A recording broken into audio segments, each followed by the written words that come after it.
ಪ್ರೀತಿಯ 8ನೇ ತರಗತಿ ವಿದ್ಯಾರ್ಥಿಗಳೇ, ಇವತ್ತಿನ ದಿನ ನಾವು ಚಟುವಟಿಕೆ ಮೂಲಕ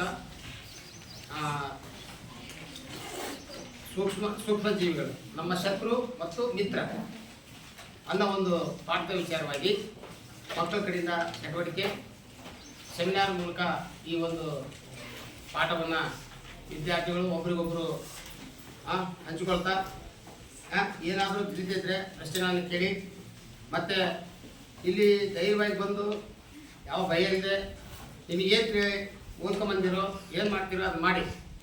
ಒಂದೇದಾಗಿ ಮುದುಕಪ್ಪ ಭಾರತ.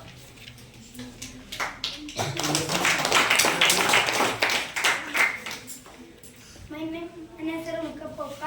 ನಾನು 8ನೇ ತರಗತಿ ಓದುತ್ತಿದ್ದೇನೆ. ಅಧ್ಯಾಯ 2 ಸೂಕ್ಷ್ಮ ಜೀವಿಗಳು. ನನಗೆ ಬಂದ ವಿಷಯ ಮಿತ್ರ.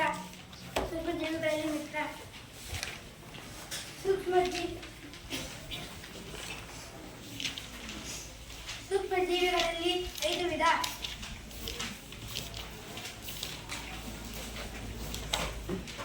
ಬರೆಯೋಗೋಗ್ಬಿಡ, ಹಂಗೆ ಹೇಳತ್ತು ಫಸ್ಟ್. ಪಾಠದ ಹೆಸರನ್ನು ಬರೀ. ಸೂಕ್ಷ್ಮ ಜೀವಿಗಳು, ಮಿತ್ರ ಮತ್ತು ಶತ್ರು. ಸೂಕ್ಷ್ಮ ಹೇಳಿಕೆ ಬರೀ. ಸೂಕ್ಷ್ಮ ಕ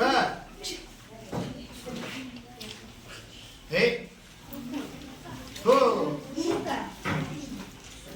ಬರ್ತೀನಿ ಅಪ್ ಮಾಡಿ. ಇದು ಬರ್ದಿರ್ತಾನೆ ಪಾಠದ ಹೆಸರು. ನೀವೇ ಬರೆಯಕ್ಕೆ ಹೋಗ್ರಿ. ಸೂಕ್ಷ್ಮ ಜೀವಿಗಳು,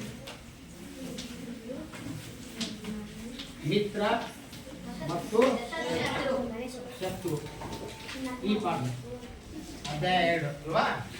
ಸೂಕ್ಷ್ಮ ಜೀವಿಗಳಿಂದ ಏನು, ಅವುಗಳ ವಿಧ. ನಂತರ ನೀನು ಸೂಕ್ಷ್ಮ ಜೀವಿಗಳ ಮಿತ್ರದ ಬಗ್ಗೆ ಹೇಳ್ತೀಯ, ಹೇಳು.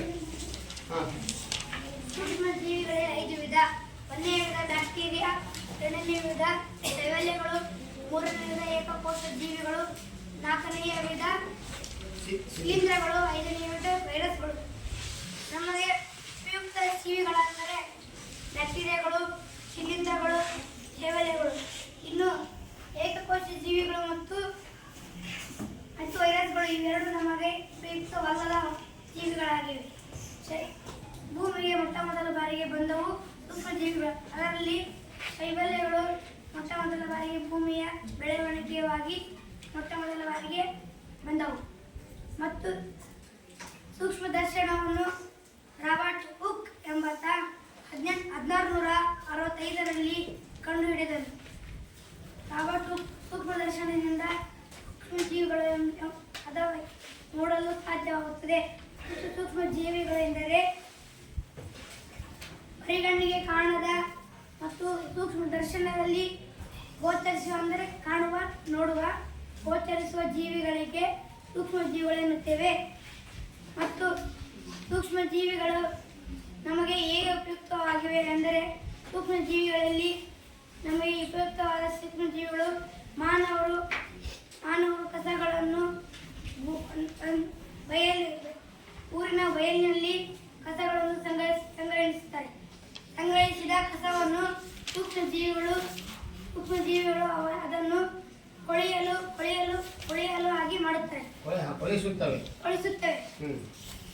ಕೊಳೆತ ಗೊಬ್ಬರವನ್ನು ನಾವು ಹೊಲಕ್ಕೆ ಹಾಕುತ್ತೇವೆ. ಹೊಲವು ನಮಗೆ ಹೊಲದಲ್ಲಿ ಬೆಳೆಗಳಿಗೆ ಫಲವತ್ತತೆಯನ್ನು ಹೆಚ್ಚಿಸುತ್ತದೆ. ಹೊಲಗಳಲ್ಲಿ ಬೆಳೆಗಳು ಚೆನ್ನಾಗಿ ಬಂದರೆ ನಮಗೆ ಆಹಾರ ಬರ್ತದೆ. ಹೀಗಾಗಿ ಸೂಕ್ಷ್ಮ ಜೀವಿಗಳು ನಮಗೆ ಬಹಳಷ್ಟು ಉಪಯುಕ್ತವಾಗಿವೆ. ಮತ್ತು ಬ್ಯಾಕ್ಟೀರಿಯಾ, ಶೈವಲ್ಯಗಳು ಬೆಳವಣಿಗೆಯನ್ನು ತಡೆಗಟ್ಟಲು ಅಲೆಕ್ಸಾಂಡರ್ ಪೆನ್ಗ್ವಿನ್ ಎಂಬಾತ 1926ರಲ್ಲಿ ಪೆನ್ಸಿಲಿನ್ ಎಂಬ ಔಷಧಿಯನ್ನು ಕಂಡುಹಿಡಿದನು. ಈ ಔಷಧಿಯಿಂದ ಬ್ಯಾಕ್ಟೀರಿಯಾಗಳು ಮತ್ತು ಶೈವಲ್ಯಗಳು ಬೆಳವಣಿಗೆಯನ್ನು ತಡೆಗಟ್ಟಬಹುದು. ಈ ಥರ ಸೂಕ್ಷ್ಮ ಜೀವಿಗಳು ಉಪಯುಕ್ತವಾದರೆ ಉಪಯುಕ್ತನೂ ಹೌದು, ಮಿತ್ರನೂ ಹೌದು, ಶತ್ರುನೂ ಹೌದು. ಶತ್ರು ಹೇಗೆ ಅಂದರೆ ನಮ್ಮ ಸೂಕ್ಷ್ಮ ಜೀವಿಗಳು ಶತ್ರು ಹೇಗೆ ಅಂದರೆ ಶತ್ರುಗಳಲ್ಲಿ ಸೂಕ್ಷ್ಮ ಜೀವಿಗಳು ವೈರಸ್ ವೈರಸ್ಗಳು ಹೇಗೆ ಶತ್ರು ಅಂದರೆ ಮೊನ್ನೆ ಕೊರೋನಾ ಬಂತು. ಕೊರೋನಾ ಬಂದರೆ ನಮ್ಮ ದೇಶದಲ್ಲಿ ಬಹಳಷ್ಟು ಜನರು ಸತ್ತು ಹೋದರು. ಇದೇ ಥರ ವೈರಸ್ಗಳು ಮತ್ತು ಏಕಕೋಶ ಜೀವಿಗಳು ಇರುವುದರಿಂದ ನಮಗೆ ಹಾನಿನೂ ಹೌದು, ಲಾಭನೂ ಹೌದು. ಲಾಭಗಳೆಂದರೆ ಸೂಕ್ಷ್ಮ ಜೀವಿಗಳಿಂದ ನಾವು ಗೊಬ್ಬರಗಳನ್ನು ತಯಾರಿಸಬಹುದು. ಗೊಬ್ಬರಗಳು, ಆಹಾರಗಳು ಮತ್ತು ವಸ್ತುಗಳನ್ನು ಮತ್ತು ಧೂಮಪಾನ, ಮದ್ಯಪಾನವನ್ನು ತಯಾರಿಸುತ್ತಾರೆ. ಮದ್ಯಪಾನವನ್ನು ತಯಾರಿಸುತ್ತಾರೆ ಮತ್ತು ಇವುಗಳು ಎಲ್ಲಿ ವಾಸಿಸುತ್ತವೆಂದರೆ ಇವುಗಳು ನೀರಿನಲ್ಲಿ, ಗಾಳಿಯಲ್ಲಿ, ನಮ್ಮ ದೇಹದ ಒಳಗೆ ಮತ್ತು ಹೊರಗೆ ಎಲ್ಲದಲ್ಲಿ. ಇವೆಲ್ಲ ಉಷ್ಣ ವಲಯ, ಶೀತ ವಲಯ ಎಲ್ಲ ಕಡೆ ಸೂಕ್ಷ್ಮಜೀವಿಗಳು ಬಹಳಷ್ಟು ಕಡೆ ವಾಸಿಸುತ್ತವೆ. ಸೂಕ್ಷ್ಮಜೀವಿಗಳು ನಮಗೆ ಉಪಯುಕ್ತನೂ ಹೌದು, ಚಿಕ್ಕವಲ್ಲದೂ ಹೌದು. ಏಕೆಂದರೆ ಒಂದು ಸೂಕ್ಷ್ಮಜೀವಿ ಲೂಯಿ ಪಾಸ್ಚರ್ ಎಂಬಾತ ಹುಚ್ಚು ನಾಯಿ ಕಡಿತಕ್ಕೆ ಒಂದು ಔಷಧಿಯನ್ನು ಕಂಡುಹಿಡಿದನು. ಆ ಔಷಧಿಯು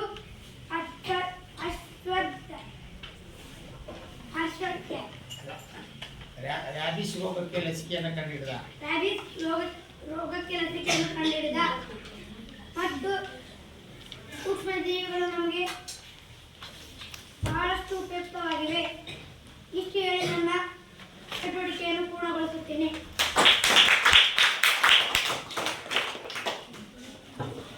ನನ್ನ ಹೆಸರು ಶ್ವೇತಾ. ನಾನು 8ನೇ ತರಗತಿಯಲ್ಲಿ ಓದುತ್ತಿದ್ದೇನೆ.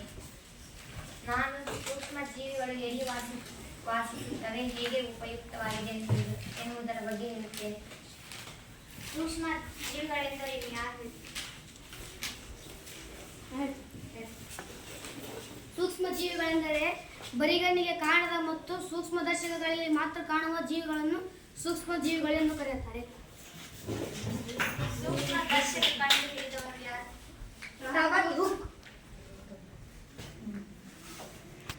ಸೂಕ್ಷ್ಮ ಜೀವಿಗಳು ನಮ್ಮ ಎಲ್ಲ ಕಡೆ ಅದಾವು. ಪರಿಸರದ ವಾತಾವರಣದಾಗ ಅದಾವು ಮತ್ತು ಕ್ಲಾಸ್ನಾಗ ಅದು ಬೆಂಚ್ನಾಗ ಅದಾವು. ದೇಹದ ಹೊರಗೂ ಅದಾವು, ಒಳಗೂ ಅದಾವು. ನಿಮಗೆ ಗೊತ್ತಿಲ್ಲ. ಅದು ಸೂಕ್ಷ್ಮ ದರ್ಶಕದಿಂದ ಮಾತ್ರ ನೋಡಿದ್ರೆ ಕಾಣ್ತೈತಿ. ಸೂಕ್ಷ್ಮ ಜೀವಿಗಳು ಎಲ್ಲಿ ವಾಸಿಸ್ತಾವ ಅಂದ್ರೆ ನೀರೊಳಗ, ಶೀತಲ ಪ್ರದೇಶದೊಳಗ ವಾಸಿಸ್ತವೆ.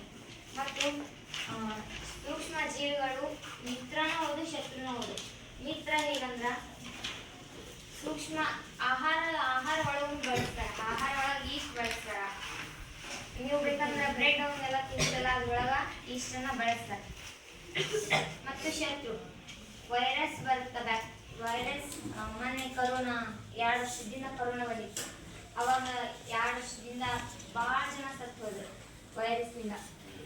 ಮತ್ತು ಎಷ್ಟು ಶತ್ರು ಒಳಗ 4 ವಿಧ, 5 ವಿಧ ಅದಾವ. ಸೂಕ್ಷ್ಮ ಜೀವಿಗಳಲ್ಲಿ 5 ವಿಧ, ಶತ್ರುಗಳಲ್ಲೆಲ್ಲ.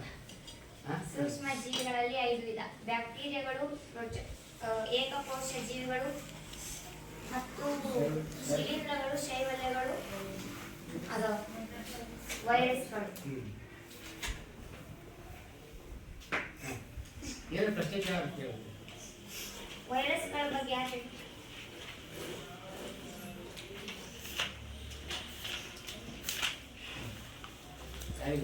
ವೈರಸ್ಗಳು ನಮ್ಮ ದೇಹಕ್ಕೆ ಅನೇಕ ರೋಗಗಳನ್ನು ತರುತ್ತವೆ. ಉದಾಹರಣೆ ಕೊರೋನಾ, ಕೆಮ್ಮು, ನೆಗಡಿ, ಜ್ವರ, ಚಿಕನ್ಗುನಿಯಾ ಇನ್ನೂ ಮುಂತಾದವು. ಶಿಲೀಂಧ್ರಗಳು,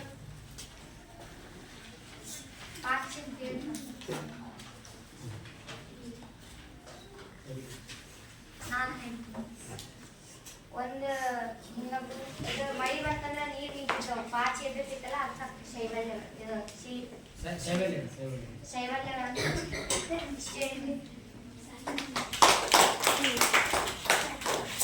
ನಾನು 8ನೇ ತರಗತಿಯಲ್ಲಿ ಓದುತ್ತಿದ್ದೇನೆ.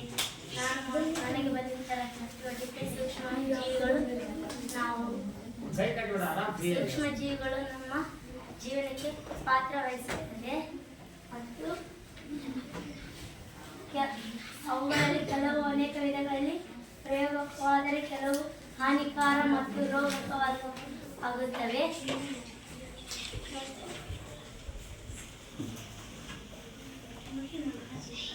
ಸೂಕ್ಷ್ಮಜೀವಿಗಳು ವಿಭಿನ್ನ ಉದ್ದೇಶವಾಗಿ ಮತ್ತು ಬಳಸಲಾಗುತ್ತದೆ. ಮೊಸರು, ಬ್ರೆಡ್ ಮತ್ತು ಕೇಕ್ ತಯಾರಿಕೆಗಳಲ್ಲಿ ಅವುಗಳನ್ನು ಬಳಸಲಾಗುತ್ತದೆ. ಪರಿಸರವನ್ನು ಸ್ವಚ್ಛಗೊಳಿಸಲು ಮತ್ತು ಅವುಗಳನ್ನು ಬಳಸಲಾಗುತ್ತದೆ. ಉದಾಹರಣೆಗೆ ಬ್ಯಾಕ್ಟೀರಿಯಾ, ವೈರಸ್ಗಳು ಮತ್ತು ಸಾವಯವ ತ್ಯಾಜ್ಯಗಳನ್ನು, ತರಕಾರಿ ಸಿಪ್ಪೆಗಳು, ಎಲೆಗಳು, ಪ್ರಾಣಿಗಳ ಅವಶೇಷಗಳು, ಮೂಲ ಇತ್ಯಾದಿ.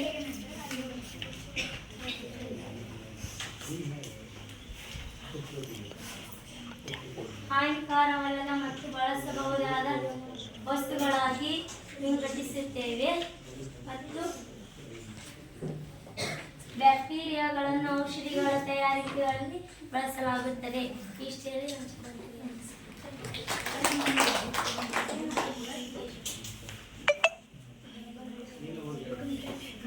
ನನ್ನ ಹೆಸರು ಸಂಗೀತ. ನಾನು 7ನೇ ತರಗತಿಯಲ್ಲಿ ಓದಿದ್ದೇನೆ. ನಾನು ಸೂಕ್ಷ್ಮ ಜೀವಿಗಳು ಶತ್ರು ಮತ್ತು ಮಿತ್ರ ಬಗ್ಗೆ ನಿಮ್ಮೊಡನೆ ಒಂದು ಸ್ವಲ್ಪ ವಿಷಯಗಳನ್ನು ಹಂಚಿಕೊಳ್ಳುತ್ತೇನೆ. ಸೂಕ್ಷ್ಮಜೀವಿಗಳು ಕಣ್ಣಿಗೆ ಕಾಣೋದಿಲ್ಲ. ಕೆಲವೊಂದು ಸೂಕ್ಷ್ಮಜೀವಿಗಳು ನಾವು ಶತ್ರುನ ಆಗ್ಬೋದು ಮತ್ತೆ ಮಿತ್ರನ ಆಗ್ಬೋದು. ಸೂಕ್ಷ್ಮಜೀವಿಗಳು ಯಾಕೆ ಕಣ್ಣಿಗೆ ಕಾಣಲ್ಲ ಅಂದ್ರೆ ಅವು ಸೂಕ್ಷ್ಮದರ್ಶಕದಲ್ಲಿ ಮಾತ್ರ ಕಾಣಲ್ಲ. ಸೂಕ್ಷ್ಮಜೀವಿಗಳ ಅಂದ್ರ ಬರಿಗಣ್ಣಿಗೆ ಕಾಣಲ್ಲ ಅಂದ್ರೆ ನಾವು ಕಣ್ಣಿಗೆ ಕಾಣಲ್ಲ ಅಂತವಕ್ಕ ಸೂಕ್ಷ್ಮಜೀವಿಗಳು ಅಂತ ಹೇಳಿ ಕರೀತಾರೆ. ಈ ಸೂಕ್ಷ್ಮಜೀವಿಗಳು ಹೆಂಗ್ ನೋಡ್ಬೋದು ಕಾಣಲ್ಲ ನಮಗ ಅಂತಂದ್ರೆ ಅದಕ್ಕಂತಾನೆ ರಾಬರ್ಟ್ ಹುಕ್ ಅನ್ನೋರು 1465 ಒಳಗ ಸೂಕ್ಷ್ಮದರ್ಶಕನ ಕಂಡು ಹಿಡಿದ್ರು. ಆ ಸೂಕ್ಷ್ಮದರ್ಶಕನ ಸಹಾಯದಿಂದ ನಾವು ಸೂಕ್ಷ್ಮ ಜೀವಿಗಳನ್ನ ನೋಡ್ಬೋದು. ಕೆಲವೊಂದಷ್ಟು ಸೂಕ್ಷ್ಮ ಜೀವಿಗಳು ನಮಗೆ ಮಿತ್ರನಾಗ್ತವು, ಶತ್ರುನ ಆಗ್ತವು. ಈ ಸೂಕ್ಷ್ಮ ಜೀವಿಗಳನ್ನ 5 ಗುಂಪುಗಳಾಗಿ ವರ್ಗೀಕರಿಸ್ತಾರೆ. ಯಾವಪ್ಪ ಅಂದ್ರ ಈಗ ಬ್ಯಾಕ್ಟೀರಿಯಾ, ಪ್ರೋಟೋಜೋವಾ, ಶೈಲಗಳು, ಶಿಲೀಂಧ್ರಗಳು ಮತ್ತು ವೈರಸ್ಗಳು. ವೈರಸ್ಗಳಂತೂ ನಿಮ್ಗೆಲ್ಲರಿಗೂ ಗೊತ್ತೈತಿ, ಕೊರೋನಾ ಟೈಮ್ ಒಳಗ ಬಂದಿತ್ತು ಅಂತ ಹೇಳಿ ಗೊತ್ತಿದೆ. ಈಗ ಸೂಕ್ಷ್ಮ ಜೀವಿಗಳು ನಮ್ಗೆ ಎದಕ್ಕೆ ಉಪಯೋಗ? ಮಣ್ಣಿನ ಫಲವತ್ತತೆ ಹೆಚ್ಚಾಗ್ತದೆ ಅಂತಂದು ಕೃಷಿಗೆ ಅದನ್ನ ಬೆಳೆಸ್ತಾರೆ. ಮತ್ತೆ ಈಗ ನಾವು ತಗೋತೀವಲ್ಲ ಔಷಧಿ, ಅವುಗಳನ್ನೆಲ್ಲ ಬೆಳೆಸ್ತಾರ ಅಂತ ಹೇಳಿ ಹೇಳ್ಬೋದು. ಅವ್ರ ಸೂಕ್ಷ್ಮ ಜೀವಿಗಳು ಎಲ್ಲೆಲ್ಲಿ ಇರ್ತಾವು? ನಮ್ಮ ದೇಹದೊಳಗೆ ಇರ್ತಾವು. ಶೀತ ಪ್ರದೇಶ, ಮರುಭೂಮಿ, ಕಾಡು ಪ್ರದೇಶ ಇಂಥಲ್ಲೆಲ್ಲ ಇರ್ತಾವೆ.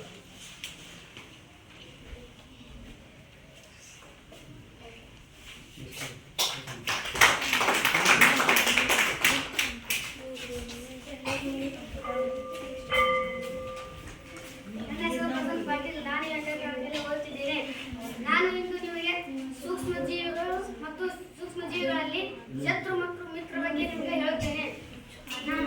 ಸೂಕ್ಷ್ಮ ಜೀವಿಗಳು ಎಂದರೆ ಯಾರು? ಬರಿಗಣ್ಣಿಗೆ ಕಾಣದ ಸೂಕ್ಷ್ಮದರ್ಶಕಗಳಿಗೆ ಮಾತ್ರ ಕಾಣುವಂತಹ ಜೀವಿಗಳು ಸೂಕ್ಷ್ಮ ಜೀವಿಗಳು ಎನ್ನುವರು. ಸೂಕ್ಷ್ಮ ಜೀವಿಗಳು ಇಲ್ಲಿ ಎಲ್ಲ ಕಡೆನೂ ವಾಸ ಮಾಡ್ತವೆ. ಇಲ್ಲಿ ಡೆಸ್ಕ್ ಮೇಲಾತು, ಮೈ ಮೇಲಾತು, ಮೈ ಒಳಗಾತು. ಆದ್ರೆ ನಮ್ಮ ಪ್ರಾಣಿಗೆ ಮಾತ್ರ ಕಾಣೋದಿಲ್ಲ. ಏಕಾಗಿಲ್ಲ ಅಂದ್ರೆ ಅವು ಸಣ್ಣವಾಗಿರ್ತವೆ, ಚಿಕ್ಕವಾಗಿರ್ತಾವೆ. ಅವು ಸೂಕ್ಷ್ಮದರ್ಶಕದಲ್ಲಿ ಮಾತ್ರ ಕಾಣುತ್ತವೆ. ಈಗ ಹಾಲಿನಲ್ಲೂ ಬ್ಯಾಕ್ಟೀರಿಯಾಗಳು ಇರ್ತವೆ. ಹಾಲಿನಲ್ಲಿ ಬ್ಯಾಕ್ಟೀರಿಯಾಗಳು ಇರ್ತವೆ. ಹಾಲು ಮೊಸರಾಗಿ ಪರಿವರ್ತನೆ ಆಗಬೇಕಂದ್ರೂ ಅಲ್ಲಿ ಬ್ಯಾಕ್ಟೀರಿಯಾಗಳು ಇರ್ತವೆ. ನಾವೀಗ ಆಕಳುಗಳಿಂದ ಅಥವಾ ಎಮ್ಮೆಗಳಿಂದ ಹಾಲನ್ನು ಹಾಲನ್ನು ಹಿಂಡಿಕೊಂಡು ಬಂದಿರ್ತೇವೆ. ಅದರಲ್ಲಿ ಅನೇಕ ಬ್ಯಾಕ್ಟೀರಿಯಾಗಳು ಇರುತ್ತವೆ. ಆ ಬ್ಯಾಕ್ಟೀರಿಯಾಗಳು ನಾಶವಾಗಬೇಕಂದ್ರೆ ಈಗ ಹಾಲನ್ನು 30 ನಿಮಿಷ ಕಾಯಿಸಬೇಕು. ಅಂದ್ರೆ ಮಾತ್ರ ಹಾಲಿನಲ್ಲಿರ್ತಕ್ಕಂಥ ಬ್ಯಾಕ್ಟೀರಿಯಾಗಳು ನಾಶವಾಗುತ್ತವೆ. ಈಗ ಹಾಲು ಹಿಂಡಿಕೊಂಡು ಬಂದು ತೀರಾ ಕುಡಿದರೆ ಆಕಳಿಗೆ ಅನೇಕ ರೋಗಗಳಿರುತ್ತವೆ. ಅವು ಕೂಡ ನಮ್ಮ ದೇಹದ ಒಳಗೆ ಹೋಗುತ್ತವೆ. ಹಾಲು ಮೊಸರಾಗಿ ಪರಿವರ್ತನೆ ಆಗಬೇಕಂದ್ರೆ ಅಲ್ಲಿ ಇಸ್ಟ್ ಎಂಬ ಪ್ರಾಣಿ ಇರುತ್ತದೆ. Lactobacillus bacteria. ಹೆಸರು ಲ್ಯಾಕ್ಟೋಬೆಸಿಲಸ್ ಬ್ಯಾಕ್ಟೀರಿಯಾ. ಹಾಲು ಮೊಸರಾಗಿ ಪರಿವರ್ತನೆ ಮಾಡಲು ಆ ಬ್ಯಾಕ್ಟೀರಿಯಾಗಳು ತುಂಬಾ ಕೆಲಸ ಮಾಡುತ್ತದೆ. ಇಷ್ಟು ಹೇಳಿ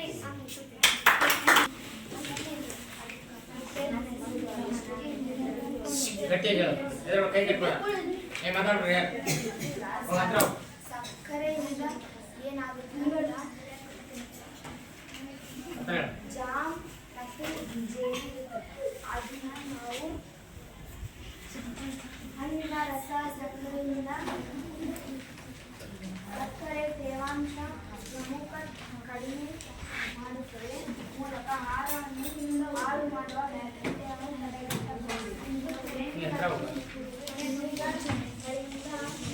ರಕ್ಷಿಸಬಹುದು. ಹಾಲನ್ನು ಸಂಗ್ರಹಿಸಲು ಬಳಸುವ ಎಣ್ಣೆ ಮತ್ತು ವಿನೆಗರ್ ನೀರು ನೀರಿನ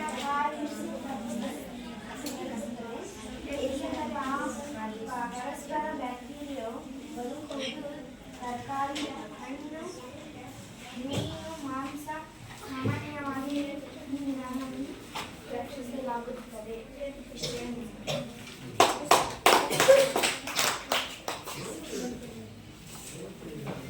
ಈ ಚಟುವಟಿಕೆಯಲ್ಲಿ ಸೂಕ್ಷ್ಮಜೀವಿಗಳು ನಮಗೆ ಆಧುನಿಕವಾಗಿ ಹೇಗೆ ಉಪಯುಕ್ತವಾಗಿವೆ ಎಂದರೆ, ನಮ್ಮ ದೇಶದ ಪಕ್ಕದ ದೇಶವಾದ ಜರ್ಮನಿ ದೇಶದಲ್ಲಿ ನಮ್ಮ ಸೂಕ್ಷ್ಮಜೀವಿಗಳ ಬಗ್ಗೆ ಅನ್ವೇಷಿಸಿದವರು ಅನ್ವೇಷಿಸಿದ ನಂತರ ತಿಳಿದ ವಿಷಯವಾದ ನಮ್ಮ ದೇಶಕ್ಕೆ ಸಾಕಷ್ಟು ಪ್ಲಾಸ್ಟಿಕ್ಗಳು ಇದೆ. ಆ ಪ್ಲಾಸ್ಟಿಕ್ ಅನ್ನು ತಡೆಗಟ್ಟಲು ನಾವೆಷ್ಟು ಕ್ರಮಗಳನ್ನು ಜಾರಿಗೆ ಗೊಳಿಸಿದ್ರು ಆ ಕ್ರಮಗಳನ್ನು ಕರೆಕ್ಟಾಗಿ ಸಾಗಬಹುದು. ಅದಕ್ಕೆ ನಾವು ಜರ್ಮನಿ ದೇಶದಲ್ಲಿ ಕಂಡುಹಿಡಿದ ಪ್ರಕಾರ ಕೆಲವು ಸೂಕ್ಷ್ಮ ಜೀವಿಗಳು ಪ್ಲಾಸ್ಟಿಕ್ ಅನ್ನು ತಿನ್ನುತ್ತವೆ. ಈ ವಿಷಯವನ್ನು ಆಧುನಿಕವಾಗಿ ತಿಳಿಸಿಕೊಟ್ಟ ದೇಶ ಜರ್ಮನಿ ದೇಶವಾಗಿದೆ. ಇಷ್ಟು ಹೇಳಿ ಈ ಚಟುವಟಿಕೆಯನ್ನು ಮುಗಿಸುತ್ತೇನೆ. ಮಕ್ಕಳೇ, ಇಲ್ಲಿ ನೀವೇನು ವಿಷಯ ಓದಿರ್ತೀರಿ, ತಿಳ್ಕೊಂಡಿರ್ತೀರಿ, ಅದನ್ನು ಧೈರ್ಯವಾಗಿ ಯಾವ ಭಯದಿಂದಲೇ ಹೇಳ್ಬೋದು. ನಂತರ ಈಗ ಮೂಲಕ ಕೊನೆಗೆ ಒಂದು ಮಾತು ಹೇಳಿದೆ. ಜರ್ಮನಿ ದೇಶದಾಗ ಪ್ಲಾಸ್ಟಿಕ್ಕನ್ನು ತಿನ್ನಂತಹ ಸೂಕ್ಷ್ಮಜೀವಿಯನ್ನು ಪತ್ತೆ ಹಚ್ಚಾರ. ಅಂದ್ರೆ ಪ್ಲಾಸ್ಟಿಕ್ಕು ಕೊಳೆಯಲ್ಲ, ಪ್ಲಾಸ್ಟಿಕ್ಕು ಪರಿಸರ ಸ್ನೇಹಿ ಅಲ್ಲ, ಹೌದಾ? ಪ್ಲಾಸ್ಟಿಕ್ಕನ್ನು ನಾವು ಹೆಚ್ಚಿಗೆ ಬಳಸಬಾರ್ದು. ಈಗಾಗಲೇ ಕಾನೂನು ಬಂದಿದೆ. ನೀವು ಅಂಗಡಿಗೆ ಹೋದ್ನಿ ಅಂದರೆ ಪ್ಲಾಸ್ಟಿಕ್ ಚೀಲ ಯಾರು ಕೊಡೋದಿಲ್ಲ. ಈಗ ಒಂದೇಳು ಕೊಟ್ಟರೆ ಅವರಿಗೆ ದಂಡ ಬೀಳುತ್ತೆ, ಹೌದಲ್ಲ? ನೀವು ಮನೆಯಿಂದ ಏನು ಮಾಡ್ಕೊಂಡು ಬ್ಯಾಗ್ಗಳನ್ನು ಒಯ್ಬೇಕು, ಅದು ಪ್ಲಾಸ್ಟಿಕ್ ಬ್ಯಾಗ್ಗಳನ್ನ, ಹೌದಲ್ಲ? ಬಟ್ಟೆ ಬ್ಯಾಗ್ಗಳನ್ನು ಒಯ್ಬೇಕು. ಆದರೆ ಯಾರು ಒಯ್ತಲ್ಲ. ಆದರೂ ನಾವು ಇಷ್ಟೆಲ್ಲ ತಿಳುವಳಿಕೆ ಇದ್ದರೂ ಮತ್ತೆ ಏನು ಮಾಡ್ತಾರೆ, ನಾವು ಪ್ಲಾಸ್ಟಿಕ್ ಬ್ಯಾಗ್ಗಳನ್ನು ಒಯ್ತಾ ಇದ್ದೀವಿ. ಹಾಗಾಗಿ ಎಲ್ಲ ಕಡೆ ಪ್ಲಾಸ್ಟಿಕ್, ಎಲ್ಲಿ ನೋಡೋದು ಪ್ಲಾಸ್ಟಿಕ್. ಆ ಪ್ಲಾಸ್ಟಿಕ್ಕು ಹೊಳಿಬೇಕಾದ್ರೆ ಸುಮಾರು ವರ್ಷಗಳು ಬೇಕು. ಆದರೆ ಅದೇನು ಮಾಡುತ್ತೆ, ಮಣ್ಣಿನ ಮಾಲಿನ್ಯ ಮಾಡುತ್ತೆ. ಹಾಗಾಗಿ ಜರ್ಮನಿ ದೇಶದವರು ಏನು ಮಾಡಿದ್ದಾರೆ, ಪ್ಲಾಸ್ಟಿಕ್ಕನ್ನು ತಿಂತಕ್ಕಂಥ ವೈರಸ್ಸನ್ನು ಸೂಕ್ಷ್ಮಜೀವಿಯನ್ನು ಕಂಡುಹಿಡಿದಿದ್ದಾರೆ. ಹಾಗಾಗಿ ಪ್ಲಾಸ್ಟಿಕ್ ತಿನ್ನೋದ್ರಿಂದ ಏನಾಗುತ್ತೆ ಅಂತಂದರೆ ನಮಗೆ ಆದಷ್ಟು ಮಾಲಿನ್ಯ ಕಡಿಮೆ ಆಗುತ್ತೆ ಅಂತ ಹೇಳ್ಕೊಡ್ತೀವಿ. ತಿಳಿಸ್ಕೊಟ್ಟಂಥ ವಿದ್ಯಾರ್ಥಿಗೆ ಧನ್ಯವಾದಗಳು. ಮುಂದಿನ ತರಗತಿ ಒಳಗೆ ಮಕ್ಕಳೇ, ದಯವಿಟ್ಟು ನೀವು ಚಟುವಟಿಕೆ ಜೊತೆಗೆ ಈ ಸೆಮಿನಾರ್ ಮಾಡ್ತಿರಲ್ಲ, ಅದ್ರ ಬದಲಾಗಿ ಯಾವುದೋ ಒಂದು ಚಟುವಟಿಕೆ ನಾವು ಒಂದು 4-5 ಮಕ್ಕಳು ಸೇರ್ಕೊಂಡು ಒಂದು ಚಟುವಟಿಕೆ ಮಾಡ್ತಿರಲ್ಲ? ಮಾಡ್ತಿರಲ್ಲ? ಎಲ್ಲರಿಗೂ ಧನ್ಯವಾದ, ನಮಸ್ಕಾರ.